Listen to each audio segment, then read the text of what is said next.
2 जुलाई 2021। 7वीं जमात के प्यारे बच्चों, आज हम लिखने जा रहे हैं वाहिद के जमा और जमा के वाहिद। तो कुछ अल्फाज ये किताब में दिए हुए हैं जो हमने हाल ही में टॉपिक कंप्लीट किया था श्रीनगर से करगिल तक।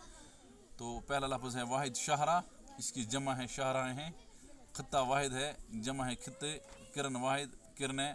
कस्बा, कस्बे। वजह, वजू, वजू इसकी जमा है। और कुछ अल्फाज ऐसे होते हैं जिनकी जम उल जमा है, यानी जो वाहिद हो फिर उसकी जमा हो और उस जमा की भी जमा हो, तो उसे कहते हैं जम उल जमा। इसलिए यहाँ पर मैंने लिखा है वजह, वजू, वजूहात। तकलीफ़, तकालीफ। मस्जिद, मसाजिद, ये वाहिद हैं और इनकी जमा हमने लिखी। फिर कुछ अल्फाज जमा थे तो उनके वाहिद लिखे। ज़राया, तो इसकी वाहिद है ज़रिया। फसलें, इसकी वाहिद है फसल। दफातर, इसकी वाहिद है दफ्तर। और अब हमें पढ़नी है नज़म परिंदे की फरियाद।